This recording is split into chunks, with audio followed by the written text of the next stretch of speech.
Alléluia. Nous assurons dans sa présence. Alléluia.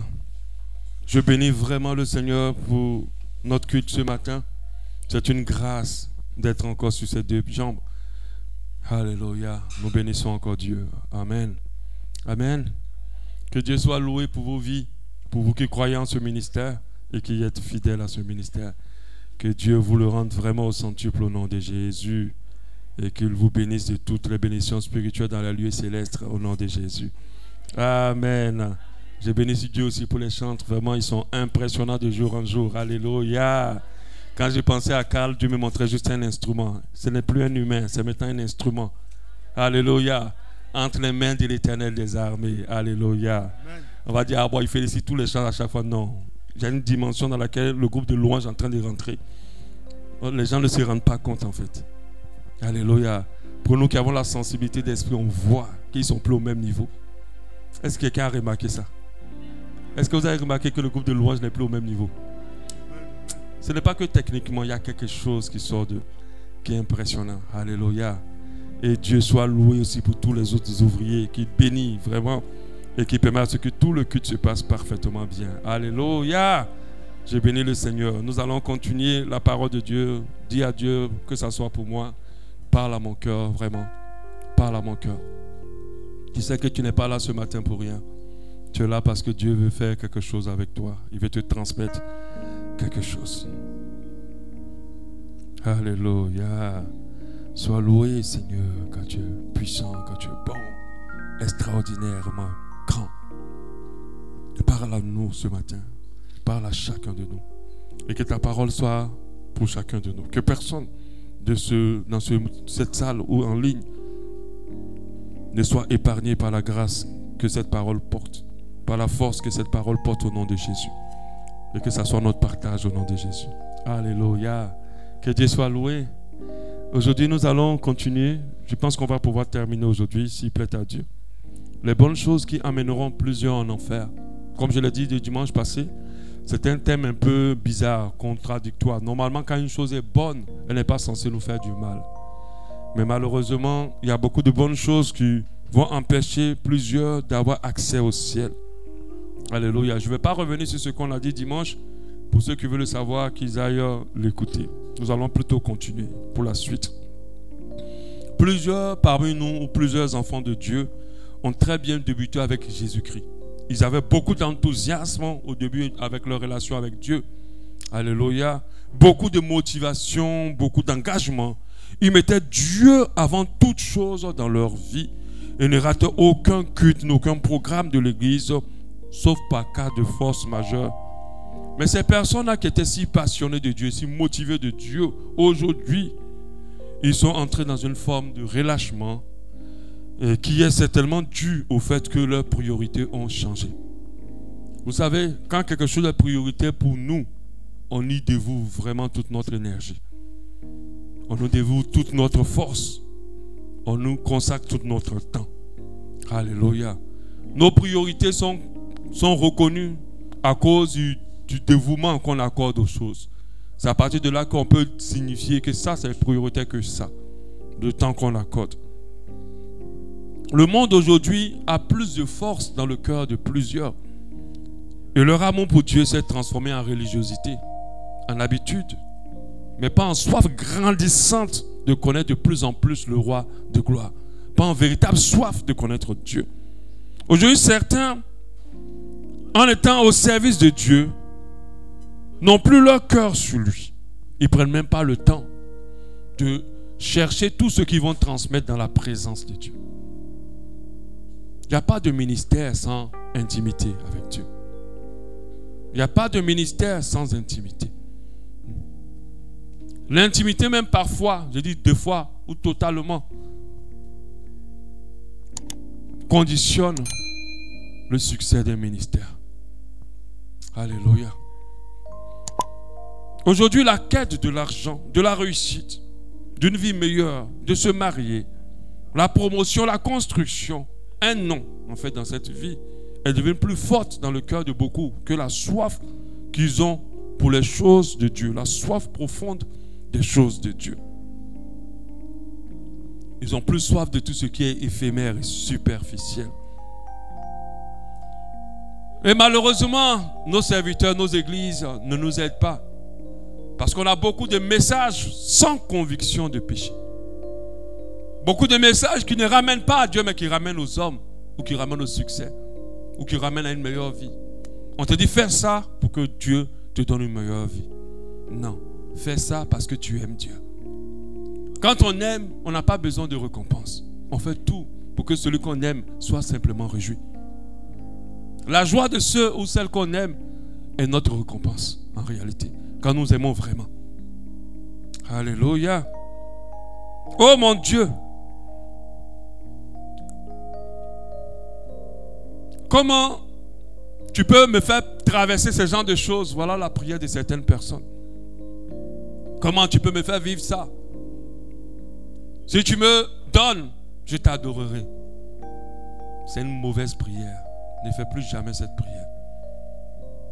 La seule motivation que Dieu veut que tu aies lorsque tu le suis, c'est son amour pour toi et ton amour pour lui. Notre Dieu est très peiné de voir ceux qui l'aimaient très fortement aujourd'hui le négliger. Ne plus leur accorder du temps, ne plus leur accorder une place de choix dans leur vie. Le cœur de Dieu est serré de voir ceux qui l'aiment, ceux qui l'ont aimé jadis, le repousser, le négliger. Des personnes qui pleuraient même dans sa présence avant. Mais aujourd'hui, c'est à peine qu'il lui accorde du temps. Et la peine de Dieu est grande, vraiment, pour la vie de plusieurs.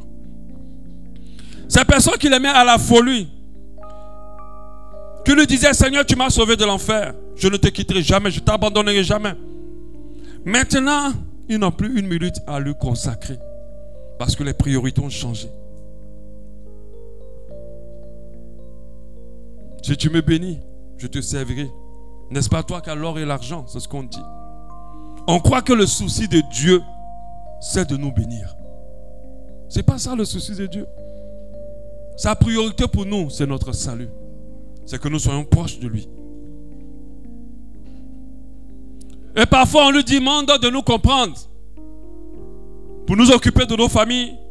Pour nous investir dans nos affaires, nos travails. Pour travailler pour nos carrières. Seigneur, comprends-moi, parce que c'est avec ça que je paye les offrandes et la dîme. Dieu est prêt à tout sacrifier pour le temps que toi et lui vous passez ensemble.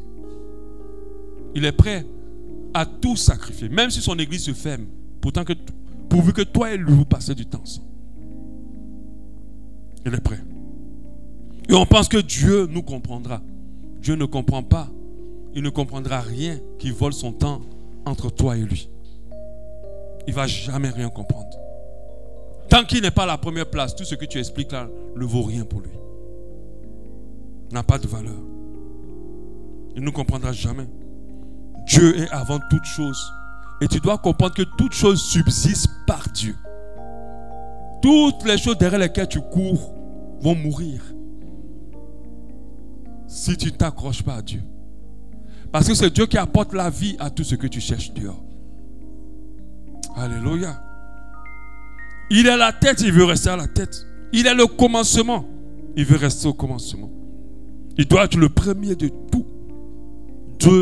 Dieu doit être notre priorité. Mais malheureusement, il y a beaucoup de bonnes choses que nous justifions dans la société qui fait que Dieu devient en second plan. Et devant ces choses-là semblent être légitimes. Un enfant, un mari, une femme, un travail, beaucoup de choses. On va le comprendre tout à l'heure en parlant de la parabole de la grande fête et des invités. Luc 14 au verset 16. Nous lisons la parole de l'Éternel dans la version Louis II. Et Jésus lui dit, Luc 14 verset 16. Un homme donna un grand souper et il invita beaucoup de gens. À l'heure du souper, il envoya son serviteur dire aux conviés, venez car tout est prêt, tout est déjà prêt. J'aimerais dire à quelqu'un, le ciel n'est pas en train de se préparer, le ciel est déjà prêt. La table du Seigneur n'est pas en train de, ils ne sont pas au fourneau en train de cuisiner, tout est déjà prêt. Les sièges sont déjà installés, la table, la nappe, la déco, tout est déjà placé. Tout est prêt. Mais tous finalement se mirent à s'excuser. Le premier lui dit, j'ai acheté un champ, je suis obligé d'aller le voir. Excuse-moi, je te prie. Le second dit, un autre dit, j'ai acheté 5 paires de bœufs, je vais les essayer, excuse-moi, je te prie. Et le troisième dit, un autre dit, je viens de me marier, c'est pourquoi je ne puis aller. Les serviteurs se retournent. Après, on va dire que les serviteurs sont retournés et le maître va dire, allez promptement dans la rue, prenez tous ceux qui sont là-bas et venez. Il va au verset 24, car je vous le dis, aucun de ces hommes qui avaient été invités ne goûtera à mon souper. On va dire que c'est un Dieu frustré, un Dieu impulsif. Non, notre Dieu n'est pas impulsif. Il n'aime pas qu'on joue avec sa royauté. Il n'aime pas qu'on joue avec son invitation. C'est un privilège pour toi que Dieu t'invite. Tu ne peux même pas toucher même son orteil. Alléluia. C'est comme si on dit que le président de la République t'invite. Mais celui-là, il est même un grain de sable devant Dieu. Même grain de sable, au moins on voit. Lui-même, on ne le voit pas qu'on le compare à Dieu. Alléluia. Refuser l'invitation d'un président de la République à manger. Toi, tu es qui? Et puis tu as dit non, je suis en train de faire quelque chose. Demain, président, prochainement. C'est parce qu'on ne réalise pas la dimension du Dieu à qui on a donné notre vie. Qu'il y a plein de choses qui nous embêtent encore. Que plein de choses nous occupent plus que ça. Si tu vois le Dieu que moi j'ai accepté, si tu le vois comme je le vois, ma soeur, mon frère, il y a beaucoup de choses que tu aurais déjà abandonnées. Est-ce que je parle à quelqu'un ce matin? La table est déjà dressée. La table, c'est la croix. L'invitation de Jésus est déjà OK. Et il invite tout le monde. La Bible dit qu'en Matthieu 11, 28, venez à moi, vous tous qui êtes fatigués et chargés. La Bible dit, viens à moi, toi qui es fatigué et chargé, je vais te donner du repos. Pour ceux qui suivent mon TikTok, j'ai enregistré des TikTok récemment, je ne sais pas quand, en semaine. Et l'un des TikTok disait qu'il n'y a pas de, tant qu'on est sur cette terre, il n'y a pas de fait qu'on n'aura plus à se soucier. C'est impossible. Il n'y a pas de repos ici. Il n'y a pas. Le repos là, c'est un temps, puis après ça part. C'est un temps, après ça part. Un temps, ça part. Toi qui penses que tu souffres là, sache que tout le monde souffre. D'une manière, d'une certaine manière. Même si un bouton est sorti sur mon visage, que ça m'a frustré, je souffre. Alléluia. Comprends que tout le monde souffre d'une manière ou d'une autre. Le véritable repos, c'est en haut. C'est pas ici. Si tu cherches le repos ici, tu vas te fatiguer. Tu vas t'épuiser. Dans le feu, Jésus est avec toi. Mais il est quand même dans le feu. Il ne te sort pas encore. Il est là. Des fois, Jésus, quand tu vis des situations, ne vient pas te sortir de là. Il vient s'asseoir dans la situation avec toi d'abord. Tu vas bien souffrir d'abord, après il te sort. Il n'y a pas de repos ici. C'est en haut. Ce que Dieu veut, c'est que nous ayons une relation intime, profonde et prioritaire avec lui. Il veut que le matin, c'est lui qui soit premier. Il veut que le soir, c'est lui qui soit dernier. Il veut qu'en toute chose, c'est lui qui soit le premier. Il veut que où tu es là, tu sois prêt à tout sacrifier pour lui. Sans exception. C'est ce qu'on appelle le véritable amour. Donc nous sommes tous invités à venir dans sa présence afin de passer du temps avec lui, d'apprendre à le connaître et de jouir de sa présence. Il dit de venir à cette table dressée pour nous. Et nous trouverons la satisfaction en lui. Peu importe nos besoins. Il n'y a pas de satisfaction en dehors de Jésus. Mon frère et ma soeur, si tu commences toutes tes situations dans la présence de Dieu, elles vont se terminer glorieusement. Si tu commences toutes tes décisions dans la présence de Dieu, elles vont se terminer glorieusement. Même quand tu auras l'impression que les gens semblent vouloir te faire échouer, mais Dieu, qui est notre Dieu de puissance, va faire que tu vas toujours rester sur tes deux pieds. Et tu vas continuer à avancer. Parce que quand tu as trébuché là, tu as trébuché pour rentrer dans une gloire encore supérieure. Quand tu commences toujours avec Dieu. Et quand tu te fies à lui. Jésus à la croix, en fait, a accompli tout ce qu'il fallait pour nous donner entièrement satisfaction à cette vie sur cette terre. Même la sainteté, c'est en lui que nous l'avons. Alléluia. La table est dressée, le dîner est prêt, comme je le dis. Ce n'est pas maintenant qu'ils sont en train de cuisiner. Pourtant, la parabole nous dit, lorsque l'heure du repas arriva et que la table a été dressée, personne n'était là. Lorsque le serviteur regardait dans la rue, personne ne venait. Les invités n'étaient pas là. Le maître pensait que les invités l'avaient abandonné. Parce que l'heure était arrivée, ils n'étaient pas venus. Mais en réalité, personne n'avait le temps pour venir. Prenons un exemple. Tu organises une grande fête et tu fais tes billets d'invitation bien jolis, tu envoies à tout le monde. Oh, c'est à 15 h, même si c'est à l'heure africaine. C'est à 15 h, c'est à 15 h. Bon, quand tu dis 15 h, toi-même, tu sais que tu as mis 2 heures dessus. L'heure africaine. 17 h, 18 h, 20 h, 21 h. Aucun de ceux que tu as invités n'est venu. Ça fait mal, non? Ça fait mal, non? Non, on a déjà, bon, je ne sais pas si tu as déjà vécu ça, mais quand tu fais qu'aujourd'hui, personne ne vient là, où tu as mis toute ton énergie. Mais je sens que te faire vivre ça pour deviner le cœur de Dieu. Comment il peut être triste et perlé quand personne, quand le matin il est là pour toi et tu n'as pas mis en priorité, que tu es parti ailleurs. Quand il veut parler avec toi, de bouche à bouche comme on le dit, comme il a fait avec Abraham, comme il a fait avec Moïse, et puis tu ne te trouves pas. Mais il a vu que tu as eu beaucoup de temps, d'énergie pour quelque chose, mais pas lui. Ce n'est pas que les choses sont mauvaises, mais ces choses-là peuvent t'emmener en enfer. Forcément, tu vas te sentir rejeté. Comment tous ceux que tu as invités ne sont pas venus? Tu vas te dire, mais j'ai fait quoi? Forcément, tu vas te sentir méprisé aussi et abandonné. Mon frère, ma soeur, il ne faut pas que Dieu se sente méprisé par toi. Il faut lui accorder toute la valeur qu'il mérite. Parce qu'il n'y a pas plus important que lui dans ta vie. Alléluia. Est-ce que je parle à quelqu'un? Donc le maître décida d'envoyer ses serviteurs. Il dit, allez-y, appelez les gens. Normalement, quand tu invites les gens là, tu ne vas pas les appeler. Ils viennent. Mais l'appel était encore un dernier appel. Comme aujourd'hui, vous êtes en train d'écouter cet enseignement. Tu es encore en train de te rappeler quelque chose. C'était un dernier appel pour dire, allez-y. Je les ai invités, connaissaient l'heure, mais ils ne sont pas venus. Mais allez-y les chercher quand même. Et lui-même qui a invité se lève encore avec ses serviteurs pour aller jusqu'à chez toi pour dire, ah, mais l'invitation qu'on t'a invité là, toi-même pour manger, hein, on vient te trouver encore pour dire, mais tu as oublié de venir pour ton propre bien. Et c'est comme ça que parfois les gens méprisent la grâce de Dieu qui est portée vers eux. Et qu'est-ce qui s'est passé? Le premier lui dit, j'ai acheté un champ, je suis obligé d'aller le voir. Excuse-moi, je te prie. Ce qu'il veut faire là, ce n'est pas un péché. Ce n'est pas un péché d'avoir un terrain. Ce n'est pas un péché de construire. Au contraire, c'est une bonne chose. Le Seigneur parle d'héritage. Et nous qui sommes à son image, nous devons aussi penser à l'héritage de nos enfants. C'est normal. Ce n'est pas un péché. Alléluia.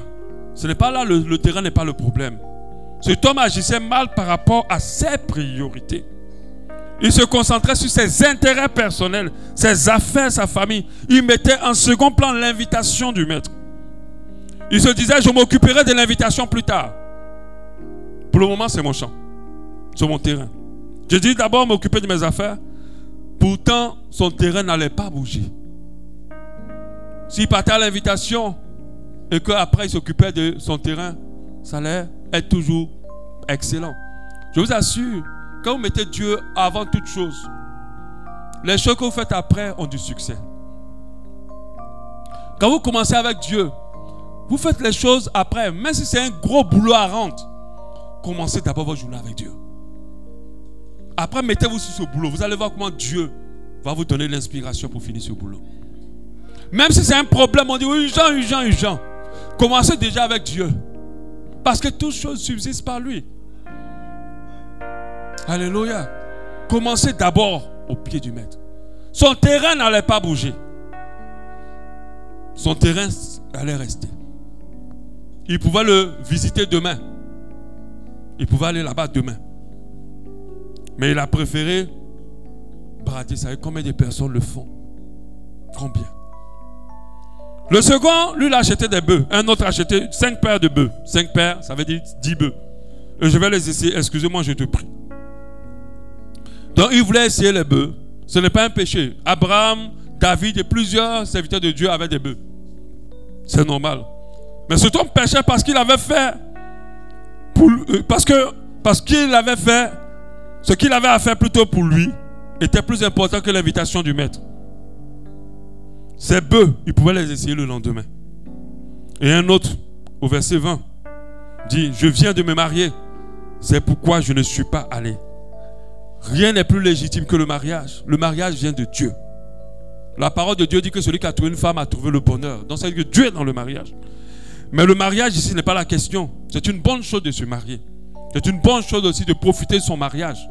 Dieu est d'accord avec ça. Cet homme péchait parce qu'il a mis sa famille à la première place. Dieu nous encourage à être dévoués pour nos familles. Mais il ne faut pas que cela prenne la place de Dieu. Alléluia. Cet homme avait beaucoup de possibilités.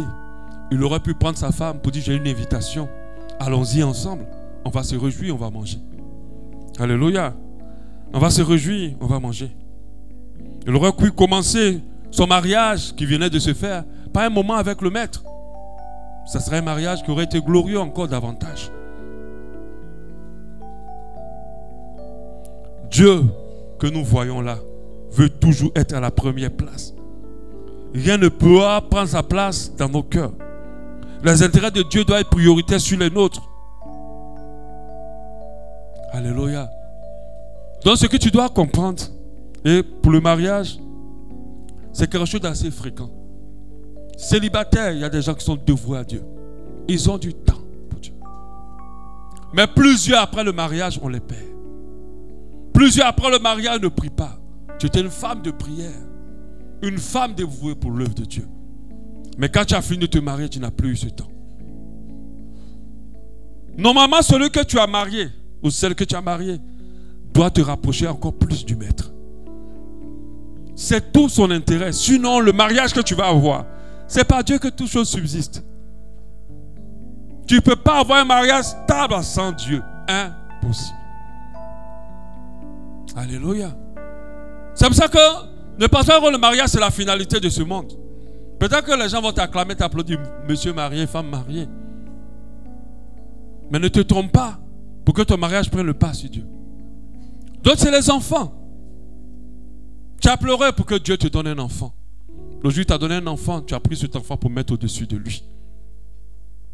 Cet enfant est devenu toute ta priorité. Si cet enfant a une situation, si cet enfant a besoin de quelque chose, il est tout de suite en priorité par rapport aux choses de Dieu. Combien de fois tu n'as pas prié le matin parce que l'enfant, tu dois t'en occuper en premier? Combien de fois tu n'as pas dit à l'enfant, reste là, moi je dois d'abord parler à mon Dieu. Parce que pour m'occuper de toi, il faut que mon Dieu me remplisse. Combien de fois? Combien de fois, à cause de ton mari, ton homme, ou de ta femme, tu n'as pas pris le temps avec Dieu? Pour que tu sois une bonne épouse, il faut que Dieu d'abord te remplisse. Pour que tu sois un bon époux, il faut que Dieu te remplisse. Moi, ma femme sait qu'il y a quelqu'un au-dessus d'elle, Dieu. Et ça, je le fais savoir clairement. Pas par les paroles, il y a des gens qui parlent juste. Mais par ton comportement, il faut qu'on le sente. S'il y a quelque chose qui n'est pas bien, qui je sais que ça ne plaît pas à mon Dieu, je ne suis pas. Quand je me lève le matin, ce n'est pas elle que je vais réveiller. Je vais d'abord parler à mon Dieu. Même quand nous on doit prier, moi je prie d'abord. Et puis après, on vient prier à Dieu. Alléluia. Depuis que tu es marié, tu ne pries plus jamais. Dieu ne t'a plus dans son intimité. Oh, viens, on va prier. Oh, je suis fatigué. Ok. Toi aussi, tu es fatigué, tu ne pleures plus. Le salut, là, ce n'est pas ton mari, vous allez le rattraper pour être sauvé. Et quand tu as rencontré Jésus, tu l'as rencontré face to face avec toi et lui. Alléluia. Ce péché-là, le fait de mettre sa famille en priorité, c'est un péché très courant. J'aimerais dire à ceux qui sont déjà mariés, pardonnez, ressaisissez-vous si vous êtes dedans. J'aimerais dire à ceux qui sont en relation, ressaisissez-vous si vous êtes dedans. Même quand l'autre te blesse, te frustre, rentre dans la présence de ton Dieu. Si tu avais prévu un jeûne, une retraite, ne l'annule pas. Parce que tu ne dois pas aimer quelqu'un plus que Dieu. Alléluia. Ton Dieu, c'est celui qui façonne ta vie. Et si tu laisses quelqu'un conditionner ta vie, alors il devient ton Dieu. Alléluia. Combien de personnes après le mariage se refroidissent, qui n'ont plus le temps. Il y a des gens qui ne viennent plus à l'église. Il y a des sœurs maintenant qu'elles sont mariées, si elles étaient dans le groupe Le Loin ou quelque chose, elles ne chantent plus. Elles se sentent maintenant supérieures. Il y a des frères maintenant, ils ne font plus les petits métiers qui font l'accueil, tout ça. Là, moi, je suis maintenant marié. Il ne faut pas te tromper. Tu ne le fais pas pour les hommes, tu le fais pour Dieu. Des femmes au foyer qui trouvent difficilement le temps de prier. Mais elles ont le temps d'envoyer les enfants dans les fêtes, le temps d'envoyer les enfants dans le programme, le temps d'aller ici, de rentrer ici. Oh, réunion de tel enfant, réunion de karaté, oh, réunion de ci, elles sont là-bas. On ne va jamais veiller pour Dieu. Mais on est prêt à veiller pour un marché à acquérir. Il y a un problème.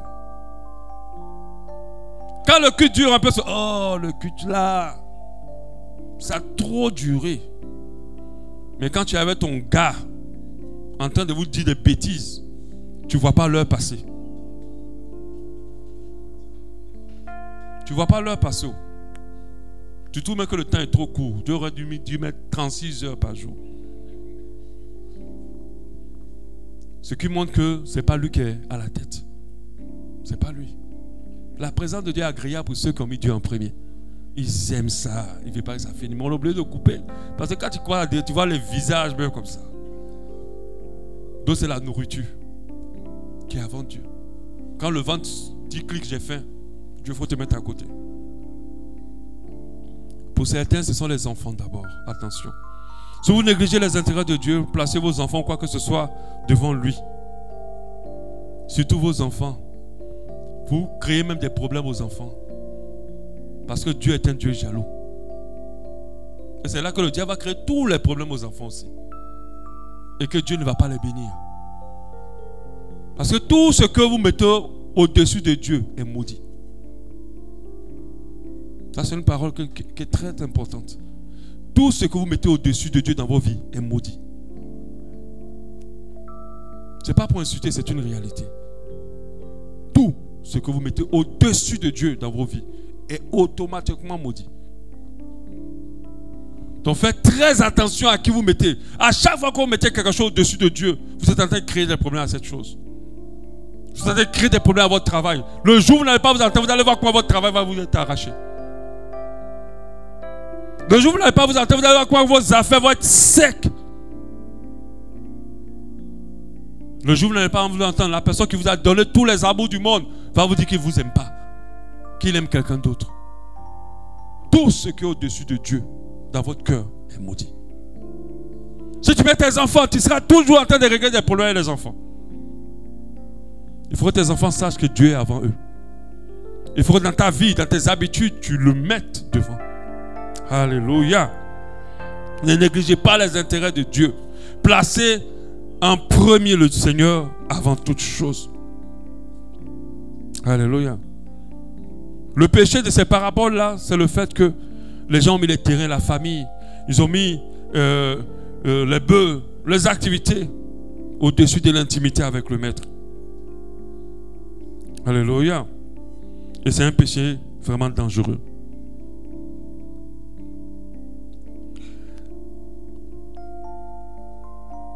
Jésus veut te dire ce matin, tu ne m'aimes pas vraiment si tu ne veilles pas sur le temps que tu passes avec moi, sur le temps que tu m'accordes. Nous devons tout faire pour que rien ne vole notre temps avec Dieu. Si tu aimes vraiment le Seigneur, tu mettras à chaque fois les choses de Dieu avant toute chose dans ta vie. Alléluia. Que se passe-t-il quand le maître est négligé? Il est fâché. Que se passe-t-il quand Dieu est méprisé? Il est en colère. Mon frère, vaut mieux que les gens soient en colère contre toi que Dieu soit en colère contre toi. Parce que si c'est la colère des gens, tu ne peux pas les maîtriser. Et cette colère-là peut être inoffensive pour toi. Mais la colère de Dieu est dangereuse pour quiconque. Parce que personne ne peut être méprisé et puis va être content. Personne ne peut être négligé et puis va être content. Ce n'est pas notre Dieu qui va commencer à l'être. Alléluia. Le maître dans la parabole de Luc 14 dit au verset 24, car je vous le dis, aucun de ces hommes qui avaient été invités ne goûtera à mon souper. Il est en train de dire que ces personnes ne vont pas être sauvées à cause de leur business, à cause de leur travail, à cause de leur terrain, à cause de leur famille. Elles ne seront pas sauvées. La Bible dit que plusieurs diront, Seigneur, Seigneur, n'avons-nous pas? Et la réponse qui dira à ces personnes, je ne vous ai point connu. Je ne vous ai point connu. Je reviens là-dessus tout à l'heure. Ces choses qu'il faisait, ce sont des bonnes choses. Mais c'est ces choses-là qui ont empêché à Dieu de les connaître. Beaucoup sont tellement occupés qu'ils n'ont plus d'intimité avec Dieu, qu'ils mettent la présence de Dieu de côté au détriment des choses éphémères de ce monde. Toutes ces bonnes choses, ces bonnes œuvres vont être accomplies en vain et vont rendre plusieurs étrangers à Dieu. Étrangers à Dieu. Pensons à Marthe et Marie. Marthe a couru dans tous les sens pour faire beaucoup de choses. Mais Marie est rentrée dans la présence de Dieu. Et c'est celle-là qu'il connaissait. Alléluia. Vous savez, tout le salut va se jouer sur une phrase. Je vous connais ou je ne vous connais pas. Ou je te connais ou je ne te connais pas. Voilà la phrase qui va être dite par le Seigneur quand on sera en face de nous. Je te connais ou je ne te connais pas. En prenant la parabole des 10 vierges, 5 avaient de l'huile et 5 autres n'avaient pas et elles étaient allées chercher. Et pendant qu'elles étaient allées chercher l'huile pour revenir, l'époux est venu. Alléluia. Nous savons très bien que ces 10 vierges représentent l'église, les chrétiens. Il n'y a pas de païens dans les 10 vierges. Quand on dit vierge, c'est qu'elles ont une certaine pureté de vie. Alléluia. Et seule la moitié va pouvoir rentrer dans le noces et l'autre moitié ne va pas pouvoir rentrer dans le noces. Mais ce que nous devons savoir, c'est que Jésus nous donne une pensée importante au niveau des 10 vierges que nous allons écouter. Le fait que les 10 vierges, toutes les vierges dormaient jusqu'à minuit, n'était pas un problème. Parce que toutes dormaient. Donc si dormir était un problème, c'est que les 5 premiers n'allaient pas être sauvés. N'allaient pas rentrer dans la présence de Dieu. Et une chose sur laquelle plusieurs ont mis le focus, c'est-à-dire l'huile, qui représente le Saint-Esprit. Ils ont dit, ah, c'est parce qu'elles n'avaient pas d'huile qu'elles ont été rejetées. Ce n'est pas non plus l'huile qui était le plus important. Il y a un aspect qui était très important, qu'elles ont négligé, les 5 autres dans la parabole. Les 5 autres avaient quand même trouvé de l'huile. Alléluia, après. Elles se sont mises à frapper en disant au Seigneur d'ouvrir. Et le poids dit au Matthieu 25, 11. Plus tard, les autres vierges viennent et disent, Seigneur, Seigneur, ouvre-nous. Mais qu'est-ce que Jésus a répondu? Il n'a pas demandé, est-ce que vous avez de l'huile? Si c'était l'huile la condition, elle se serait rentrée. Amen. Et quand je préparais ce message, parce que c'est un message qui a été enseigné par Wickerson, que je suis en train de retraduire. David Wickerson. Quand j'ai écouté ça, je me suis dit, waouh, mince. Moi qui disais tout le temps aux gens que quand tu as l'Esprit de Dieu, tu vas forcément être sauvé. Oui, oui. Je me dis que quand le Seigneur viendra, tous ceux qui auront son esprit seront sauvés. Je dis, mais mince. Ah, mais non. Il n'a pas demandé si vous avez l'huile. L'huile représente le Saint-Esprit. Elles avaient l'huile. Quand elles sont venues taper, elles avaient l'huile. Amen. Mais il n'a pas demandé. Il n'a pas demandé. Il n'a pas dit aussi que non, non, non, non, je ne vous ouvre pas parce que vous êtes en retard. Parce que d'autres vont dire que ah, c'est parce qu'ils sont venus en retard. Non. C'était le retard. Il a dit non, vous avez été en retard, le temps est passé. Il n'a pas parlé non plus du retard. Mais regardez ce qu'il a dit au verset 12. Je vous le dis, je ne vous connais pas. Il dit, je ne vous connais pas. Il dit, je ne vous connais pas. Voilà le vrai but de la parabole des 10 vierges. Le fait que Jésus ne les connaissait pas. Vous savez, quand je vais parfois à Abidjan, je retourne 2 fois dans mon ancien quartier. Et puis il y a des gens qui viennent. Ah, je te connais, on était ensemble, petit, tu te rappelles. Ils connaissent mon nom et me racontent même des choses qu'on a fait ensemble. Et puis je t'assure, quand je les regarde, je ne sais même pas qui ils sont. À votre avis, pourquoi je ne les connais pas? Pourquoi je ne me rappelle pas d'eux? Comment? Parce qu'on n'a pas l'habitude d'être ensemble. On ne passe pas du temps ensemble. Eux, moi, on n'est pas habitué à se voir. On n'a pas de moment à deux. On n'a pas l'habitude. Je ne peux pas dire que je ne connais pas quelqu'un que j'ai l'habitude de voir. En fait, quand Jésus dit que je ne vous connais pas, il n'est pas en train de parler qu'il ne les connaît pas. Jésus connaît toutes choses. Il connaît leur nom, il connaît même le nombre des cheveux sur la tête. C'est parce que dans leurs habitudes de vie, ces 5 vierges n'avaient pas l'habitude de passer du temps avec lui. C'est pour cela qu'elles ont manqué d'huile. C'est pour ça qu'elles ont manqué l'huile au moment où le Seigneur venait. C'est pour ça qu'elles ont laissé le Saint-Esprit s'éteindre. Vous devez comprendre que celui qui n'est pas habitué à la présence de Dieu, Dieu ne le connaît pas. Celui qui n'a pas l'habitude de passer le temps avec le Seigneur ne le connaît pas. On a réduit Jésus à vous régler tous vos problèmes. Vous n'avez pas compris que Jésus veut vous connaître. Jésus veut que vous deux vous soyez intimes. Ceux qui connaissent Jésus lui parlent tout le temps. Moi, c'est à chaque fois que je marche, que j'ai une situation. On n'a pas besoin forcément d'un moment où tu as arrêté quand tu es en train de prier. Mais quand tu es habitué à Dieu, tu lui parles tout le temps. Il te répond tout le temps. Tu es habitué à sa présence. Mais c'est dit, 5 autres vierges, le Seigneur ne les connaissait pas. En fait, il est en train de leur dire, vous n'avez pas pris au sérieux notre relation. Vous n'avez jamais mis à la première place. Ce n'est pas ce que j'attends de ceux qui se disent mes épouses. Vous n'avez pas pris notre relation à cœur. Vous avez négligé notre relation. Je ne peux pas vous accepter dans les noces. Parce que s'ils avaient considéré la relation avec Dieu, elles auraient pris le temps d'avoir de l'huile constamment. Alléluia. Si elles avaient considéré la relation avec Dieu, elles auraient pris le temps d'avoir de l'huile constamment. C'est parce que cette relation n'était pas aussi importante et qu'il y avait d'autres priorités. Il y a un homme de Dieu qui rigole un peu dans cette parabole. Il dit que les femmes sont allées acheter l'huile à des gens. Il dit qu'il y a des gens qui sont là pour vendre l'huile. Ils ne sont même pas calculés pour le salut. Et on ne va pas parler d'eux. Au nom de Jésus, tu n'es pas un vendeur d'huile. Voilà. Et tu vas faire partie des vieilles sages qui n'ont pas méprisé Dieu dans leur existence. Le monde est tellement puissant avec tout ce qu'il offre que beaucoup a surpassé Dieu dans le cœur de beaucoup, de plusieurs.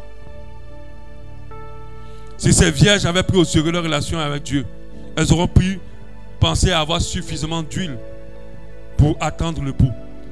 Parce qu'elles ont demandé à l'autre, elles ont dit non, moi je peux tout sacrifier, mais pas ma relation avec Dieu. Je peux tout sacrifier, mais pas ma relation avec Dieu. Ah, surtout pas. Même si je t'aime à la folie, dès que tu commences à gratter ma relation avec Dieu, tu as un problème avec moi. Surtout pas. Je peux te donner, je peux tout sacrifier, mais pas ça. C'est pour ça que quand on lui a demandé, elles ont dit, donne-nous un peu d'huile. Il a dit, jamais. Pour que nous tous on reste ici. Ah non. Si tu n'as pas considéré ton Dieu, il ne faut pas te fatiguer avec moi. Chacun a considéré son Dieu. Moi, j'ai considéré mon Dieu. Pendant que toi, tu étais en train de négliger, moi, je prenais le temps avec lui. Pendant que toi, tu avais mis la priorité, depuis là, tu es dans une relation, ça te fatigue, tout ton esprit est dedans. Pendant que tu es en train de faire ça, moi, je suis en train de prier mon Dieu, je suis en train de jeûner. Alléluia. Ne vous laissez pas distraire. Nous sommes dans un monde où il y a tellement de distractions, tellement de formes. Le diable ne va pas t'empêcher d'adorer Dieu, mais il va empêcher beaucoup dans la distraction. Il va mettre beaucoup dans la distraction. La distraction, c'est de perdre le but, de rater le but. Quand on commence maintenant à se concentrer sur autre chose que ce qui est essentiel et prioritaire, on est distrait. Mon frère, ma soeur, est-ce que tu connais Jésus? Dans le lieu secret où il se trouve, tu dois le chercher. Est-ce que tu lui parles constamment? Est-ce que tu passes du temps avec lui? Alléluia. On va lire pour terminer. Matthieu 11, 23. Et toi, Capernaum, seras-tu élevé jusqu'au ciel? Non pas de est-ce que tu vas être sauvé. Non, tu seras abaissé jusqu'au séjour des morts. Car si les miracles qui ont été faits au milieu de toi avaient été faits dans Sodome, elles suffiraient encore aujourd'hui. C'est pourquoi je vous le dis, au jour du jugement, le pays de Sodome sera traité moins rigoureusement que toi. J'aimerais parler à quelqu'un qui a expérimenté l'Esprit de Dieu et qui est en train de négliger vraiment ce dépôt en lui ou en elle. La Bible dit que tu seras traité plus durement si tu continues à négliger. Si tu ne te ressaisis pas maintenant. Si tu ne mets pas Dieu en premier dans ton cœur et dans ta vie. Descends sur le trône de ton cœur tous tes projets. Descends sur le trône de ton cœur toutes les personnes que tu aimes aussi passionnément plus que Dieu. Descends sur le trône de ton cœur ton mari et ta femme. Descends ou ta femme. Descends sur le trône de ton cœur tes enfants. Descends sur le trône de ton cœur tes projets, tes activités. Et mets Dieu à la première place. Ces choses qui ne sont pas mauvaises peuvent te faire rater le ciel. Ces choses qui ne sont pas mauvaises peuvent te faire rater le ciel.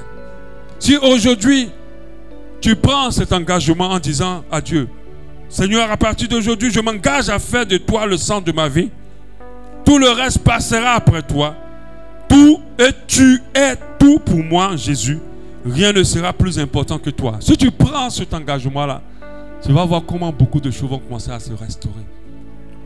Tu vas voir comment les choses vont commencer à se repositionner dans ta vie. Ta vie a autant de troubles comme ça parce que Dieu n'est pas en priorité. On ne va pas être troublé sur la terre puis après rater encore le ciel. C'est grave. Nous avons reçu la vérité. Nous avons goûté au ciel. Nous avons goûté à Jésus. Nous savons qui il est. Alors surtout ne laissons pas le monde et ses distractions nous emporter. Je refuse d'être distrait. Je veux me concentrer sur le Seigneur. Et dans sa présence, je vais aller chercher toutes choses. Dans sa présence, je vais démarrer toutes choses. Il y a quelqu'un qui a besoin de dire ça. Dis avec moi, dans sa présence, je veux démarrer toutes choses. Dans sa présence, je veux chercher toutes choses. Alléluia. Parce que si c'est là que vous trouvez que vous pouvez aller. Retenez cette parole. Tout ce qui est au-dessus de Dieu dans ton cœur est maudit. Tout, sans exception. Même tu es prêt à te créer des problèmes dans ton mariage à cause du fait que ton mariage a été avant lui.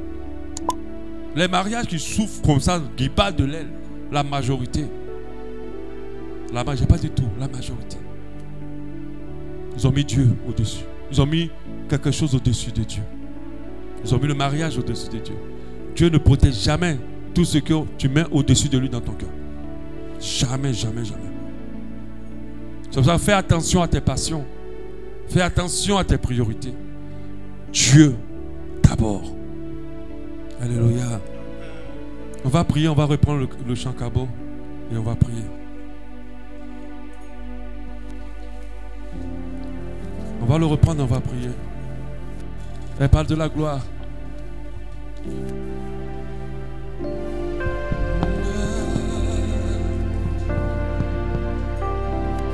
Visite, rentre dans ton cœur, en toi-même, rentre en toi-même et reconnais vraiment que tu as mis beaucoup de choses au-dessus de Dieu. Rentre dans toi.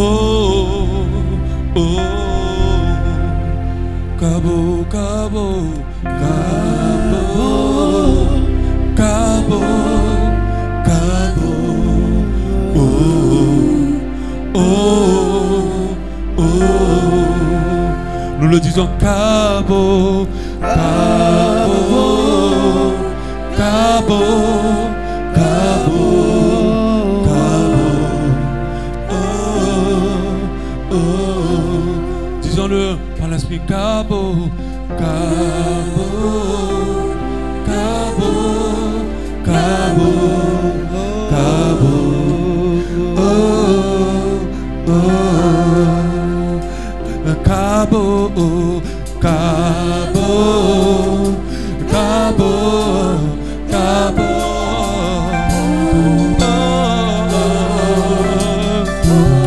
rentre en toi-même et prie ton Dieu. Kabo, Kabo,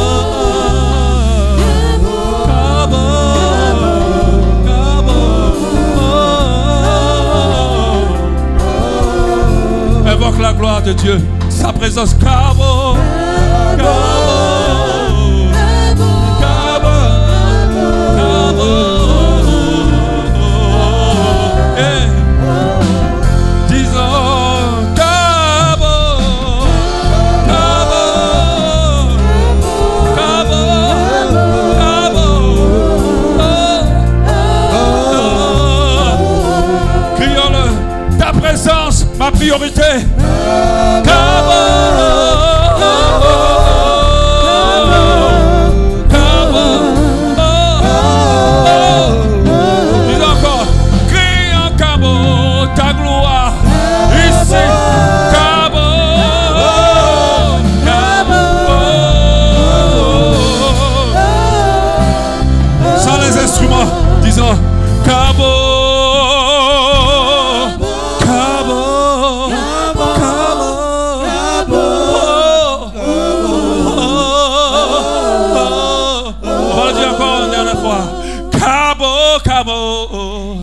C'est la gloire de Dieu sur nos vies. Cabo, Cabo, oh,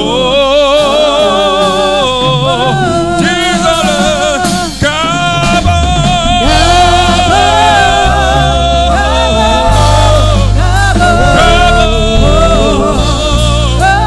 Cabo, nous invoquons ta gloire, nous t'invoquons.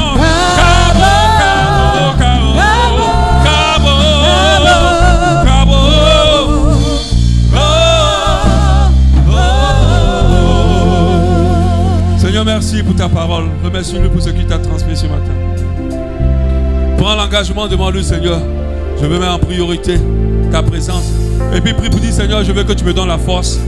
La force de te mettre en number one, en first.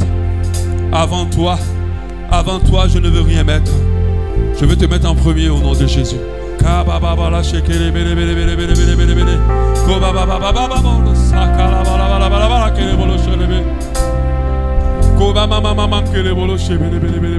Dieu d'abord, Dieu d'abord, Dieu d'abord dans ma vie, Dieu d'abord dans ma vie. Seigneur, donne-moi la force et la capacité de te mettre d'abord.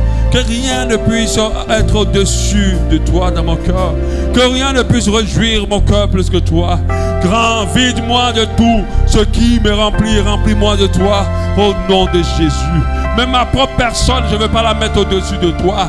Je suis prêt à la sacrifier pour toi au nom de Jésus. Comme ton fils s'est livré à la croix, ne tenant même pas compte de lui, tenant compte de ta volonté. Je veux que ta volonté, Seigneur, soit plus forte dans ma vie que toute autre chose. Que ta volonté, Seigneur, soit plus forte dans ma vie que mon comportement, mon caractère, mes décisions, mes projets.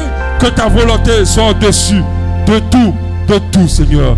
Que rien ni personne ne soit plus important que toi. Au nom de Jésus. Donne-moi la force de te mettre au premier. Donne-moi la capacité d'y arriver. Oh Dieu de grâce.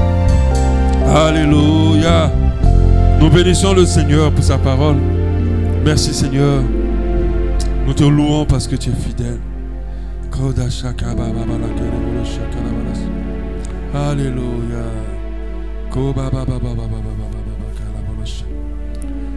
Est-ce que quelqu'un pendant ce moment, pendant que nous étions en train de prier, a reçu quelque chose de particulier? Est-ce que quelqu'un a reçu un message de la part du Seigneur pour nous, pour son peuple ce matin? J'ai comme l'impression que Dieu a parlé à quelqu'un en ce lieu, pour son peuple. Est-ce que tu as reçu quelque chose de particulier pour le peuple du Seigneur?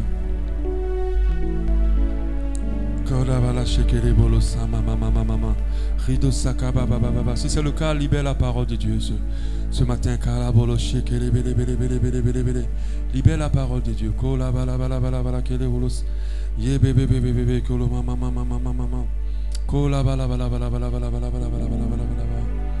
Au nom précieux de Jésus. Dieu me donne avec conviction qu'il a parlé à quelqu'un pour nous. Il a dit quelque chose pour nous. Alléluia. Alléluia. Alors si tu n'as pas le courage de le faire, pardon, viens me voir après pour me le dire, pour que je puisse transmettre l'information, le message du Seigneur à son peuple. Alléluia. Amen. Voilà, nous sommes dans un endroit où Dieu parle. Alléluia. Il ne nous laisse pas sans parler. Alléluia. Merci Seigneur. Alléluia. Alléluia. Gloire à ton Seigneur. Alléluia. Amen, amen. Nous bénissons le Seigneur. Il y a quelque chose qui est dans mon esprit actuellement là, c'est ce que je cherche à